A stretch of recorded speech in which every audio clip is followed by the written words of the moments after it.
कृष्णा प्रभु जी। हरे कृष्णा प्रभु जी। ओम नमो भगवते वासुदेवाय। ओम नमो भगवते वासुदेवाय। ओम नमो भगवते ओम नमो भगवते वासुदेवाय। Now we enter a new chapter, Maitreya Uvacha. Dhruva Maharaj leaves home for the forest. A new story. But again, we are not reading story here, we are reading philosophy. Maitreya Uvacha Sanakadya Naradascha Rivo Hamso Rinoryatihi Nahite Grihan Brahma Suta Hi Avasan Urdhva Pretasaha. The great sage Maitreya said the four great Kumara headed by the Sanaka as well as Narada, Ribhu, Hamsa, Aruni and Yati, all sons of Brahma, did not live at home but became Urdhvareta or Naistika Brahmachari, unadulterated celibate. So who are they? We know about the four Kumaras, the Narada, Ribhu, Hamsa, Aruni, Yati. Some list he has given. These are all Naistika Brahmacharis. Now, very important principle, instead of allowing the semen to be driven downward, they used to leave the semen up to the brain. Now, nowadays, we tell the doctors this, who? Our hormones? We're denying the needs of the body, our hormones. This is not denying animal needs. A human being can come out of the needs of the animal if he wants. Prabhupada used to say, prove you're a human being by controlling your senses. You have the power if you want. An animal can say, I cannot control my senses. That's simple. But human being can control. Particularly first 25 years, strictly everybody has to observe brahmacharya. And after that, if he likes, he can marry or he can continue to be a brahmachari.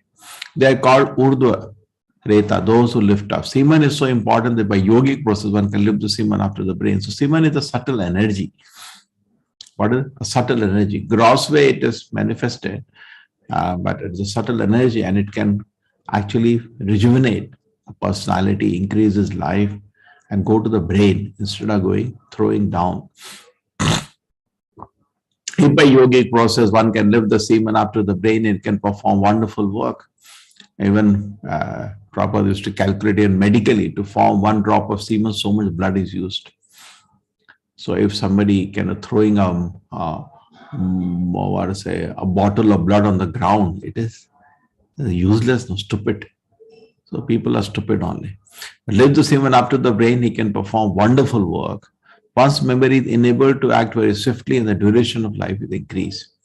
So person lives long, his brain is sharp, and obviously common sense, his mind is very controlled, he's very happy, intelligent. But this is called brahmacharya training today. There is no training in society. Out of the many sons of Brahma, the brahmachari sons headed by Sanaka and Narada did not marry at all. They have better things to do. They're not denying the basic needs of the human body. They had better things to do. That's all the whole principle. And therefore, there is no question of narrating the history of their descendants. So there is no thing like his son and all over. They never married. Another son of Brahma was irreligious. Now, this is very interesting.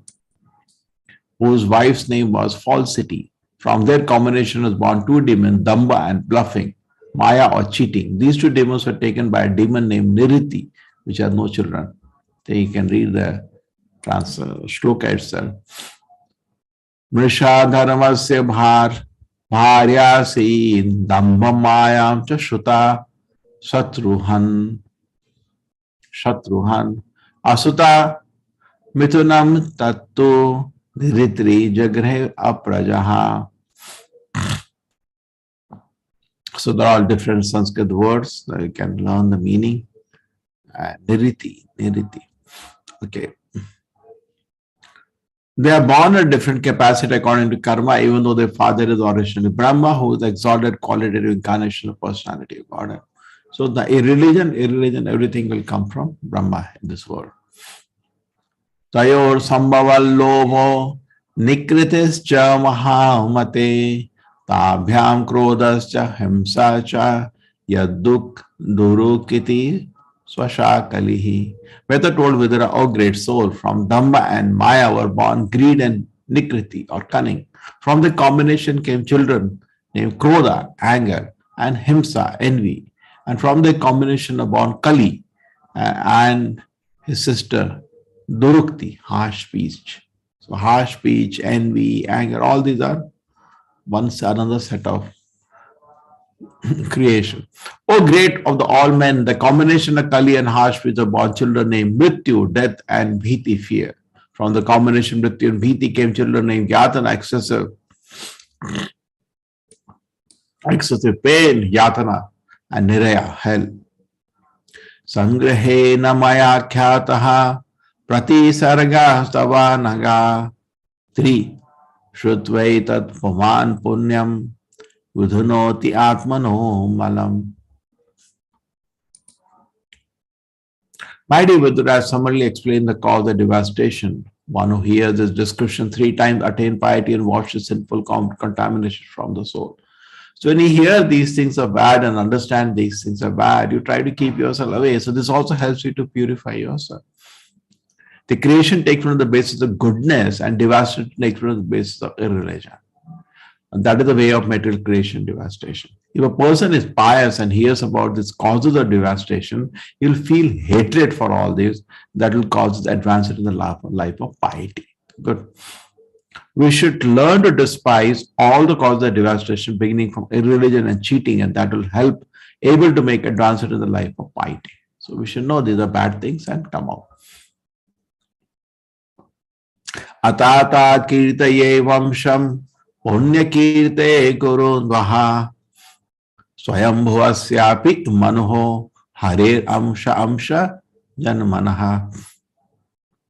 Maitreya continued, O best of the Kuridani, I now describe before you the descendants of the Swayambhuva Manu, who was born of a part of the plenary expansion of the personality God.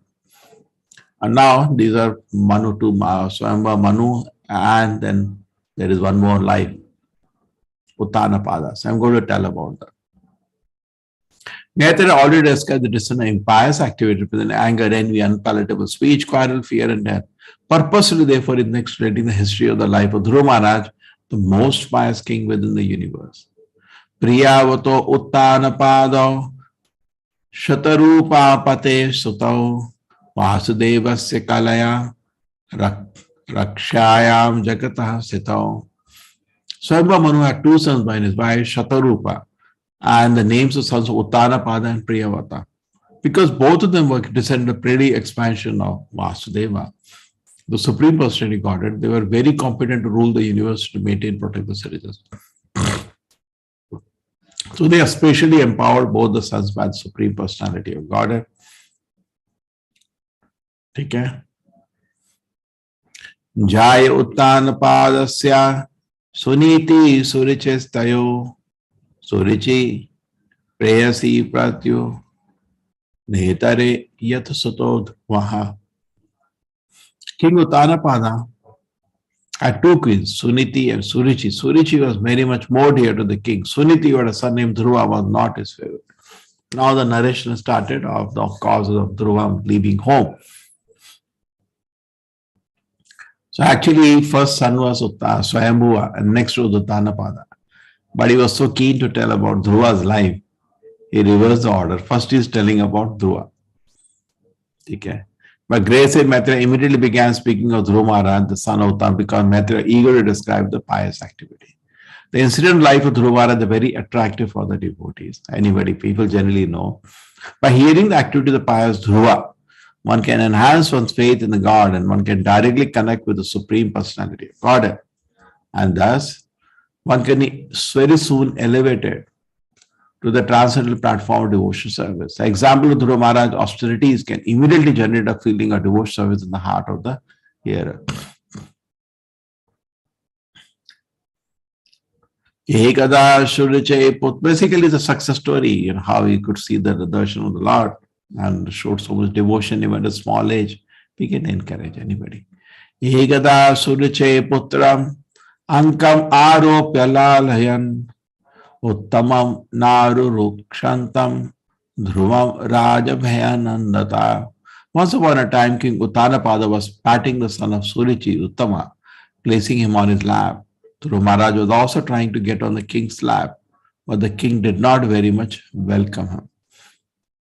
So once upon a time, King Uttanapada was patting the son of Surichi, Uttama.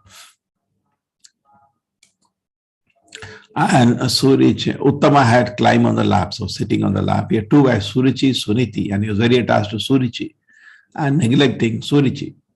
Suniti he was neglecting. Dhruva Maharaj was also trying to get on the king's lap. So he saw our father is sitting. I think many of you know that instance. So two sons he is having, Uttama and Dhruva. Uttama is the son of Surichi and Dhruva is the son of Suniti. Surichi was very attached to Surichi and he was neglecting Suniti. That's the whole thing caused. Dhruva Maharaj was also trying to get on the lap of king's lap, but king did not very much welcome him.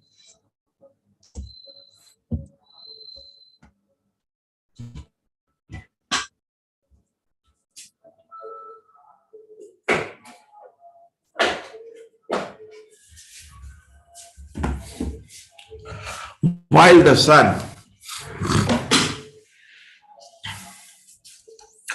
child Dhruva, Tatha Chikeshamanam Tam, Shapnaya Tanayam Dhruvam, Surichi Shanvato Ragnaha, Seshayam Ahati Garvita. While the child Dhruva Maharaj was trying to get on the lap of his father, Surichi, the stepmother, became very envious of the child, and with great pride she began to speak as to be heard by the king himself. Without any shame, she spoke some hard word. Okay? So Prabhupada is saying the feminine nature is everywhere present. Prabhupada said the woman understands the husband regarded her as his favorite, especially affectionate to her, she takes undue advantage. See, this is everywhere. Basically, the point is this. If you are attached, then that person in your family will take advantage of you. Attachment is a sign of weakness. Affection is great. Attachment is a sign of weakness. Like children nowadays, they will have one child at home, very attached. They'll not hear one criticism of the child. He may be a bum. They'll not hear. He is great. He is come from Vaikuntha. He is my Krishna. All the stupid thing. And child will come spoiled. Like Dhritarashtra spoiled Duryodhana. Most of the parents are like that only. Just they don't know how to bring up a child. Just spoil him, that's all. And the person, Duryodhana, like was taking full advantage. He knew father is attached to him. He can do whatever he wants. He'll not say anything. Same way, if you're attached to your wife, she'll make you dance like a dog. So that's what is happening here. We should not have attachment. We should have affection. Well-wish should be there. Attachment is weakness. Navatsa nirprate dhishnyam bhavan arodhu arhati. What they say? Henpecked husband. Na grihetu maya tattvam yatvam kokshav api nipatmajaha. Queen Surichi told Dhruva Maharaj, my dear child, you do not deserve to sit on the throne or the lap of the king. Surely you are also the son or the king, but because you did not take birth from my womb, you are not qualified to sit on the father's lap.